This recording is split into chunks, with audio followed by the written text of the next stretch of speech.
when I'm in the weeds, I might be doing something, but I might not be doing the right thing. Like it's like whatever I've chosen to do that day doesn't seem to, like, if you actually mapped out where I thought I was going, and then you compare it to what I'm actually doing at my desk, it's like two different things. You're running on the spot, running nowhere, running essentially relatively nowhere. The outcomes don't actually move you where you want to go in your life. Hello, my beautiful friends. My name is Dr. Becc. And I am Kristeen Barker, and this is Am I Doing It Wrong? A podcast for doctors by doctors. Dr. Becc is a mindset coach and medical doctor who specialises in liberating driven, professional women from the limitations of perfectionism, imposter syndrome, and people pleasing. She's basically the cheat code for getting out of your own way, showing up authentically, and living a life you're proud of. And Kristeen is a medical educator and nephrologist who creates resources for doctors in training that I truly think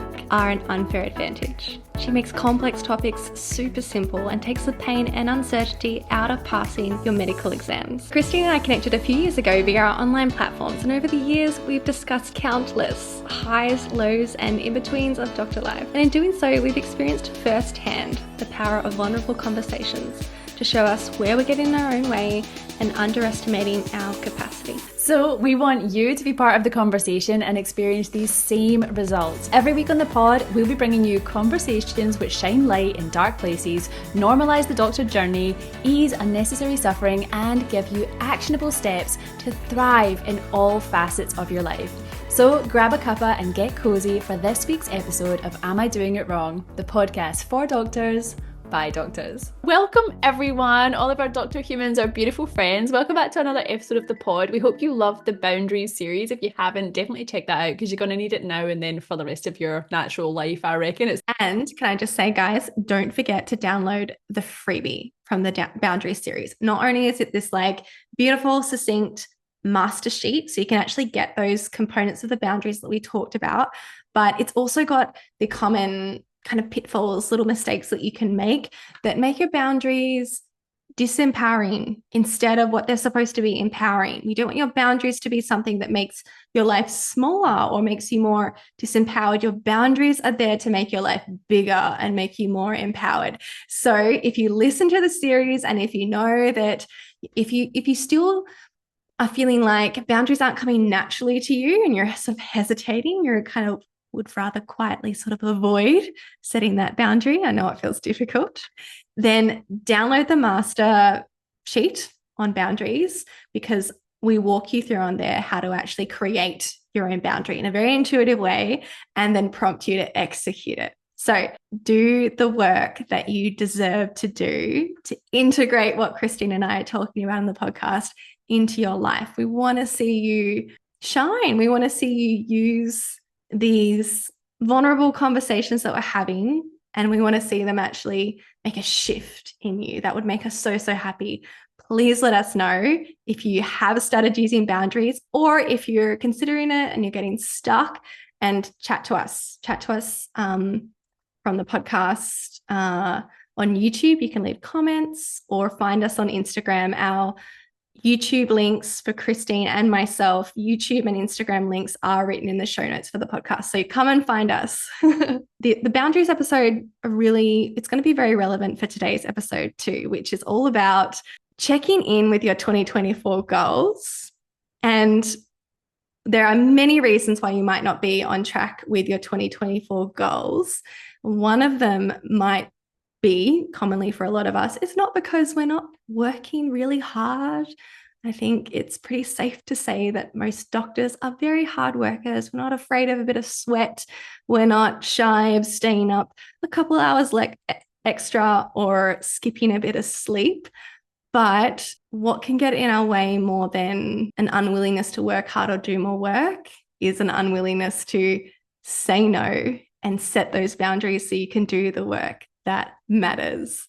So that is why the boundaries episode will be really relevant to today's episode. Yes, and I can't wait to get into today's. I love a bit of goal setting, and it feels like, this is the start of July. I cannot believe this is July. Oh my goodness.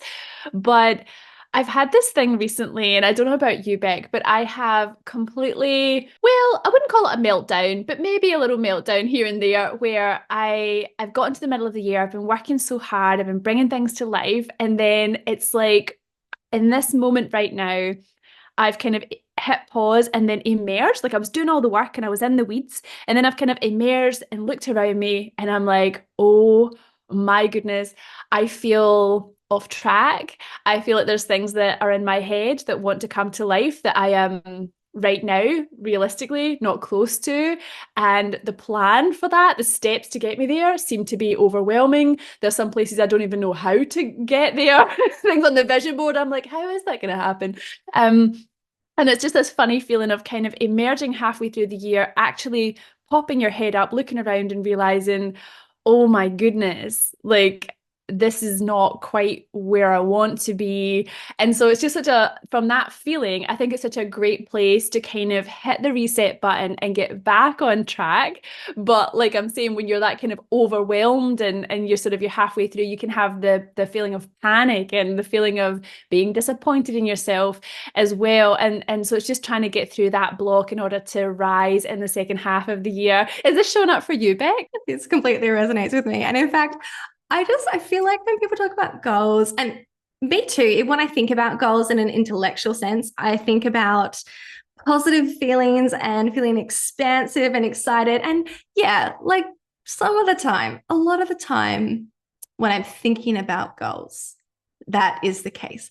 But when I'm actually setting the goals, and in particular when I'm thinking about moving towards the goal, the feelings that come more naturally to me are not positive. I have that same experience of, oh my goodness, how? How am I going to get there? And I consider this a good thing, right? I want to set goals that make me go, what in the world? How is that even going to be a real thing existing in the world? How is that going to be possible? Because that kind of goal is one that will really propel me forwards. It will really force me to change. It will really call on me to transform. The kind of person I am right now doesn't know how to make that happen. The kind of person I am right now doesn't know how to be that person in the world. So as much as those sort of automatic thoughts that can come naturally with those big goals feel really bad, I also know they're a really good sign of a good goal. And that is why we wanted to talk about what is really a simple concept today of doing a quarterly check-in with your big goals. As Kristeen was saying, like so much of the time we do what we're doing best. We do what we do best as doctors, which is put our head down and work hard. We are great at working hard. We are great at gritting our teeth and working beyond even the point of exhaustion. I mean, easy. We can do it in our sleep, or we can do it without our sleep. When we ask ourselves to stop that process and step back and do a quarterly check-in of our goals, it can feel bad from two perspectives. And one of them is the perspective that I just mentioned of checking in with a goal. If it was a big goal, if it was a goal that calls you to grow and you didn't quite know how to solve, at the start of the year and now it's halfway through the year, then it's not unlikely that you're not going to be perfectly on track with that goal.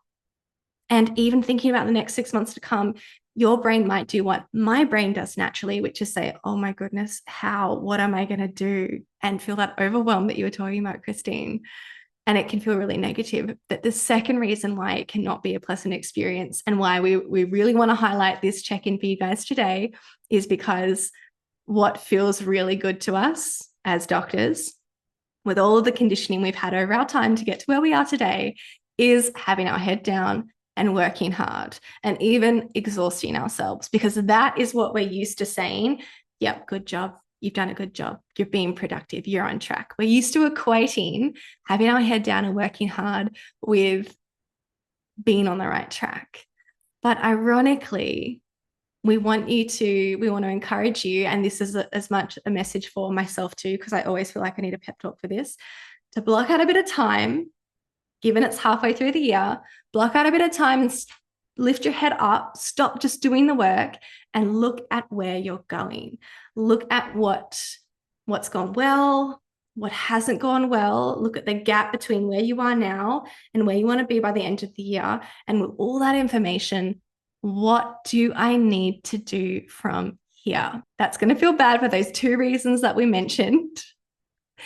And we really want to do it because, as Kristeen mentioned, there is a difference between, well, there's a new perspective that comes from working with your head down and being in the weeds to lifting your head and looking at where you're going. Absolutely. And I feel like when I'm in the weeds, I might be doing something, but I might not be doing the right thing. Like, it's like whatever I've chosen to do that day doesn't seem to, like, if you actually mapped out where I thought I was going, and then you compare it to what I'm actually doing at my desk, it's like 2 different things. So I think, like, you know, for me, obviously I've got like an online business and things like that. So it's like, you know, in terms of building my website and getting my YouTube sorted and all that stuff.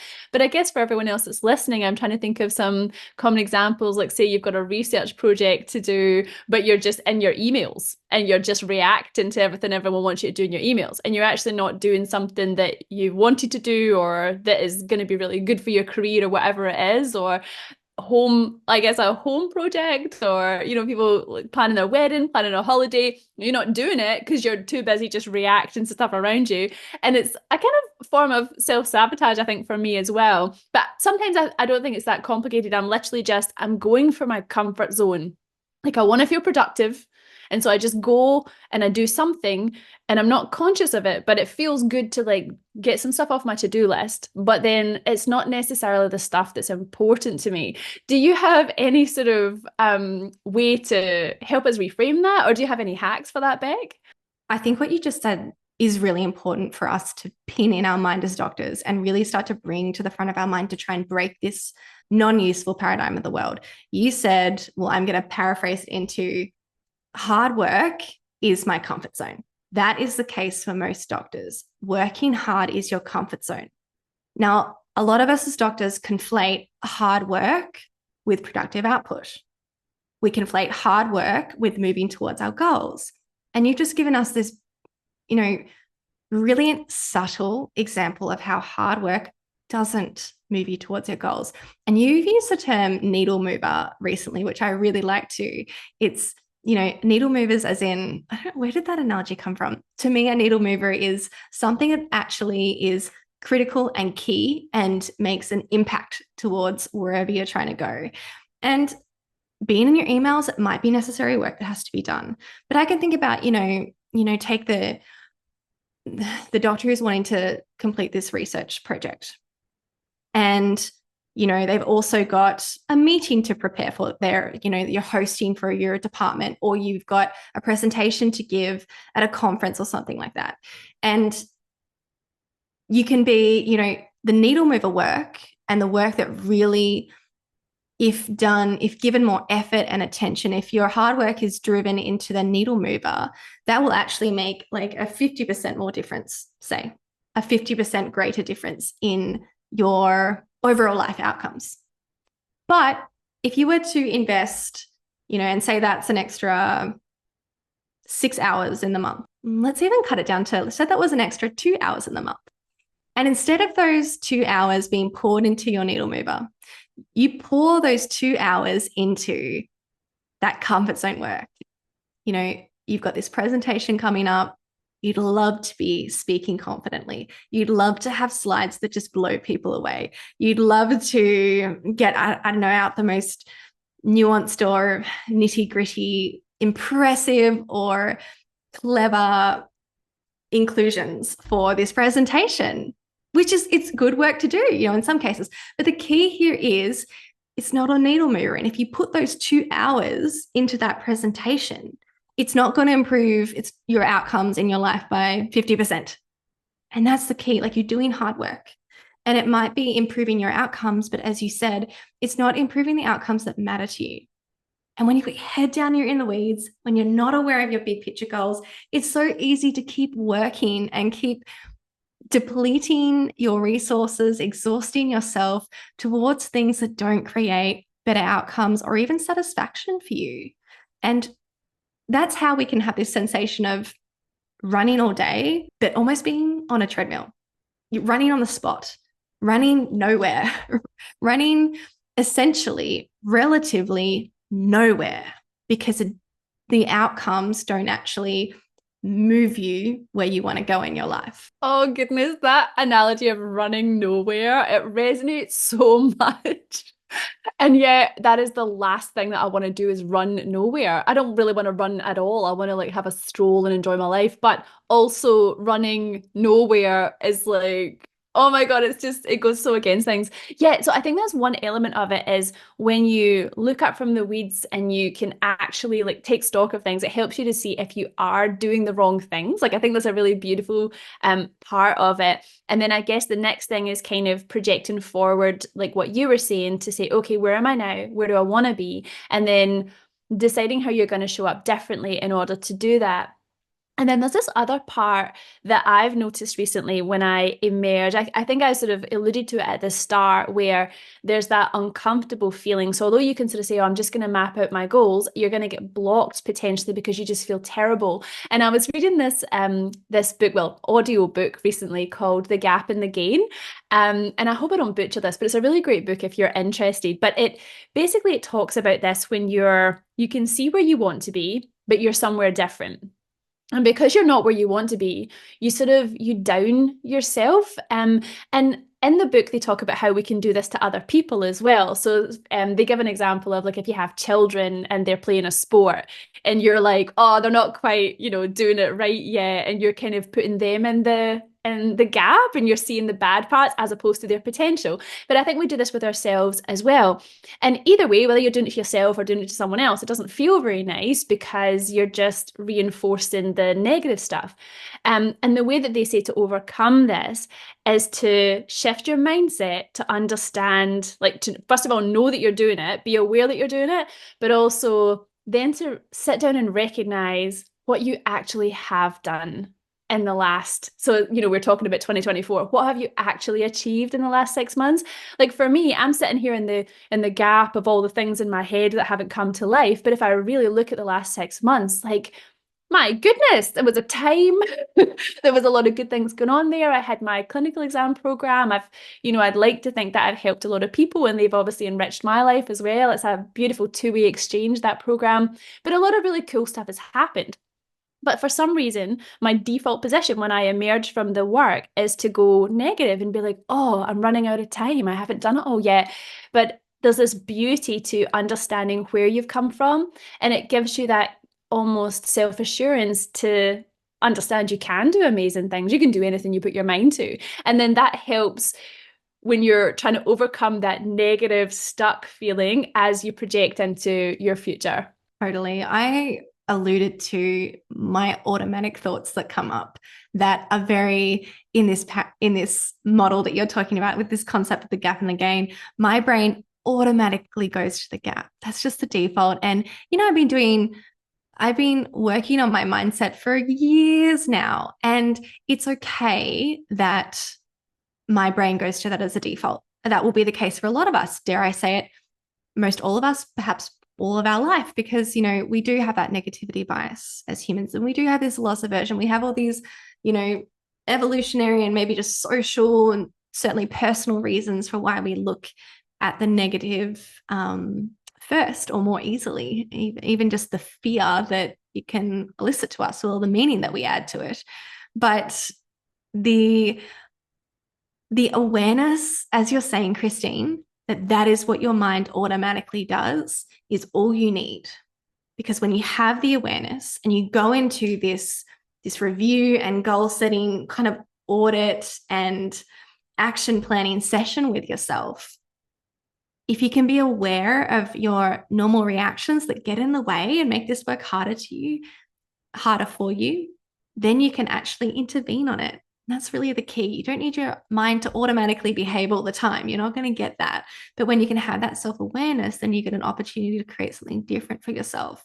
And I just love what you said about looking at what went well. I have a protocol for this in Dare Darling that I like our members to ideally use weekly, but it's just an optional extra. And it's called my Truth and Dare exercise.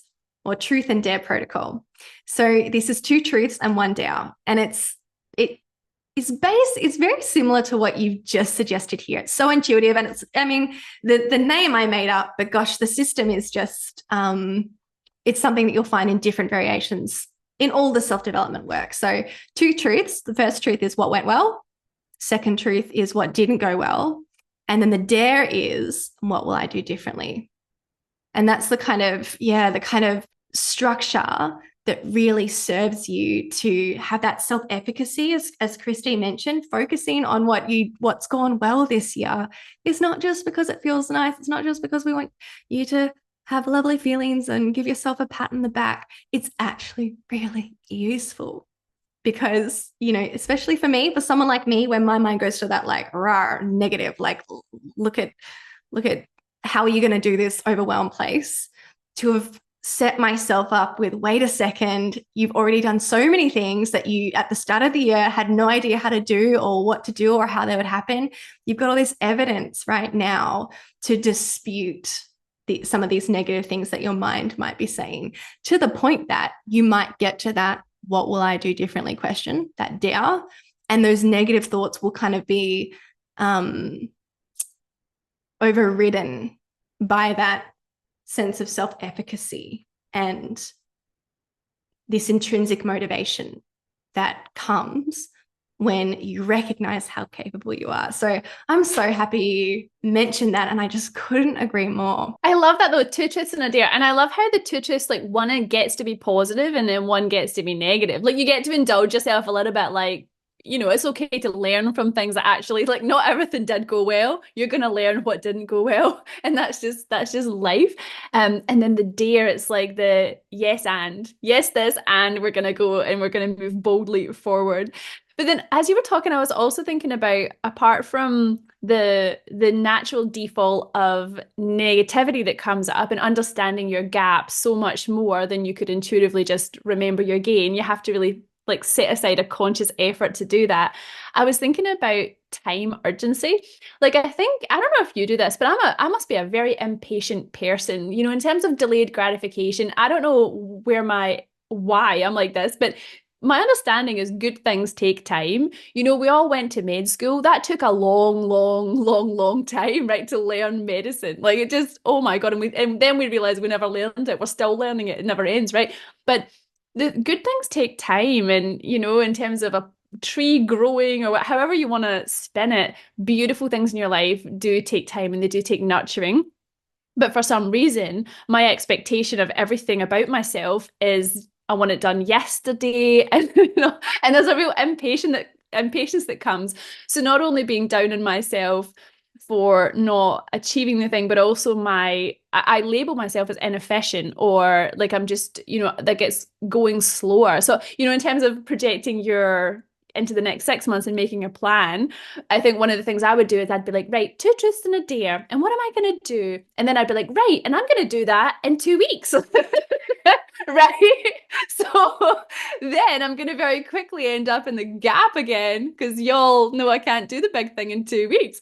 So it's a really funny little trap to fall into that I just wanted to bring to our attention as well. Is like kind of like, be gentle with yourself to an extent. Amazing things can happen in short time frames, but also, are you going to set yourself up to be in the gap again and actually sabotage yourself? Absolutely. And hopefully the 2 truths will prompt you to see yourself self-sabotaging in those ways. And it takes a lot of insight, even to say what you just said, to have awareness of you doing this takes a lot of insight. And that's, when you do this work, the 2 truths and 1 dare, or when you're doing whatever work in whatever structure you want to do it, when you're looking back at what's happened in this case, you can take the full year. We recommend quarterly check-ins. That's what we like to do, just because it's, well, I don't know. I mean, you can do it however you like, but that's the way I like to do it. I think it's necessary for me in my mind, because I feel like I do need to recalibrate and reroute more frequently than 6 months. But honestly, like we were saying, there's lots of barriers to checking in. do whatever you can. And if you haven't set a goal for 2024 at all yet, and you're like, well, gosh, I haven't set a goal, I have nothing to check in, start now. Set a goal now. Set a goal now for the last 6 months of the year. When you reflect on these two truths, that's going to show you so much of yourself. It's very unlikely that you're working at perfect, optimal capacity in every aspect of your life right now. So when you see all of these things come up, the good and the bad, you can follow these little self-sabotaging behaviors and use them to understand yourself more, as opposed to just seeing, you could point out that maybe in this case with you, Kristeen, there's a planning problem. You could say, well, I'm just not planning my time very well. But you've gone one step further and you've said, why aren't I planning my time very well? Because I'm impatient. Because I'm impatient for my result. I want the result to come sooner. And then you ask again, why?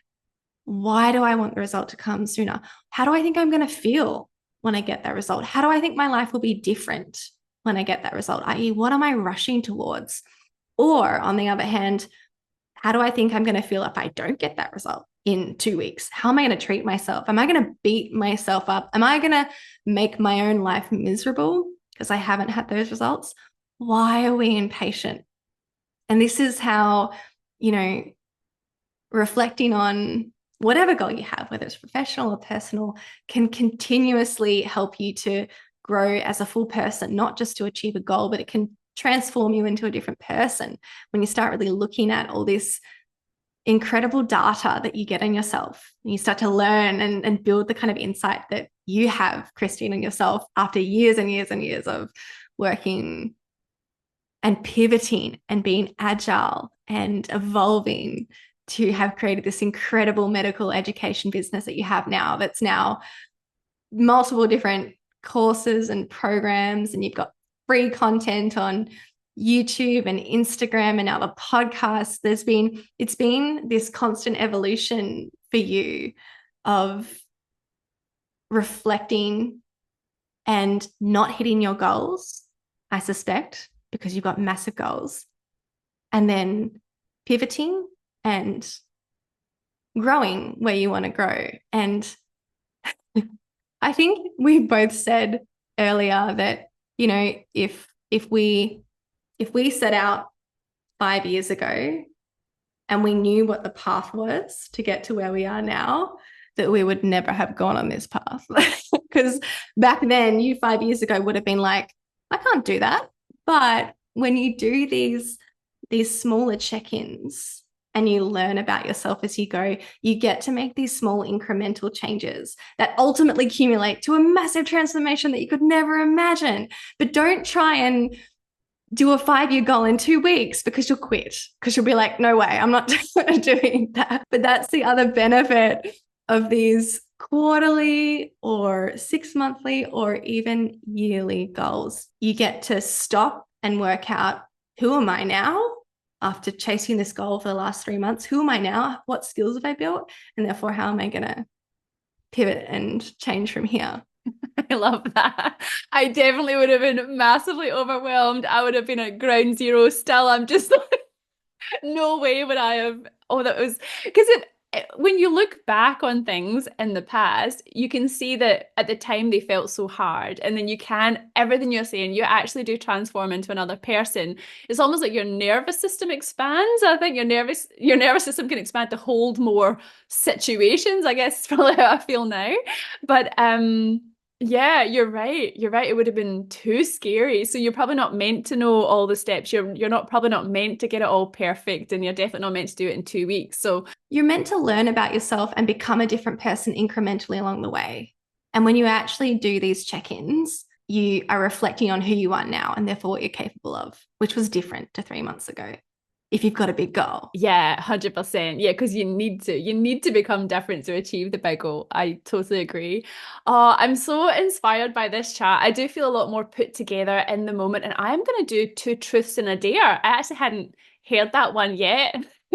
I'm in there, darling, but it's coming. I haven't had it yet. Yeah. There is so much to do in there, darling. I haven't spoken publicly about the portal. There's a whole So there's the weekly coaching, there's the live coaching that we do in Dear Darling.